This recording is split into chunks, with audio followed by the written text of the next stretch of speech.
Hello, this is a very quick look at the SOOCOO S33WS Pro Wi-Fi Sports Action Camera. This features a 150-degree wide-angle lens, and it's a really nice looking little unit, nice little finish.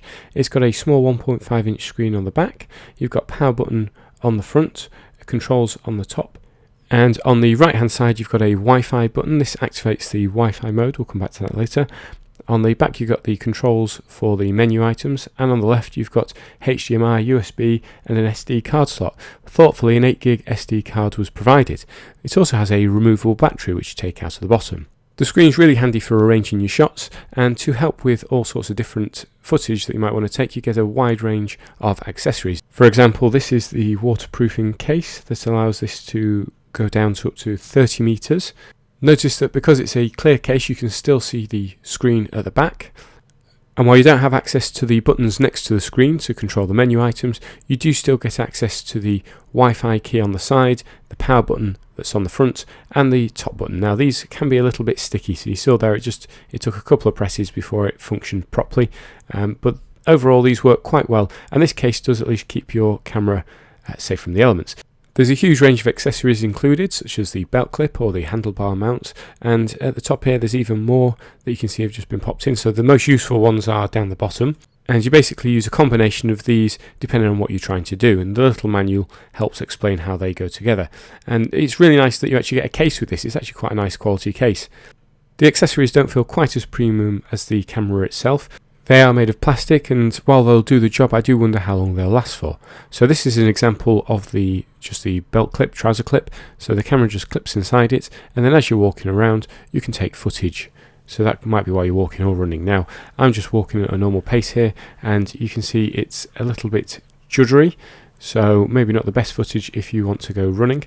This also doubles up as the tripod mount, so it has the standard tripod fitting at the bottom. You can just screw that on and again clip the camera in. You see it's a little bit tricky to clip in, but once it's in, it stays in very firmly. So just to demonstrate how this handles shakes and bumps, I'm just going to attach this to this handle and then run this over some bumpy ground so you can see the effect it has.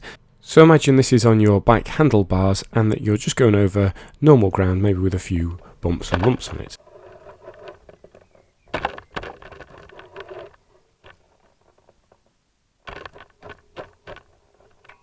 So over minor bumps you can see it actually holds up quite well. It held up better than the tripod, which actually just fell over there. Now if you are using this with a case, you're not going to be able to use the controls necessarily. You might not get access to it while it's on a helmet, for example, and so you can make use of the Wi-Fi mode. You activate the Wi-Fi on the camera and then you connect to it via the free app. Now I'm using this on an Android phone and setup was very easy. The app itself, however, is a little bit frustrating to use.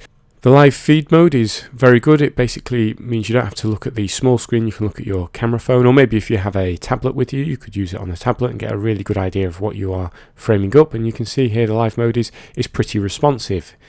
However, when it comes to actually using the app to control the camera, I found it to be a little bit unresponsive. It's quite frustrating. When you're pressing the buttons, you're not always sure if things have worked correctly. So I've just pressed record a couple of times and you can see it's still saying it's recording when it should have stopped recording. In fact, the app gave up completely and said that the settings failed, so it couldn't actually send the settings to the camera, and I then had to reconnect. And it's a pity, because this is just quite frustrating that when you've got this app and you've got the Wi-Fi set up, it does sometimes just conk out on you. When it does work though, you can control it, and you can also download footage from the camera itself, saving you having to plug in the camera to a PC. You get plenty of options on the camera, and you control these via the small up-down menu keys just to the right. So you've got lots to have a little play with, get this looking just right before you go out on your adventures. So overall, this is a pretty good camera considering the very low cost. It looks like a GoPro, and it will give you a GoPro-like experience without the high price.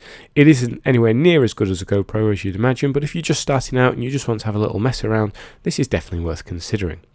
I hope you found this short review useful. Thanks for watching.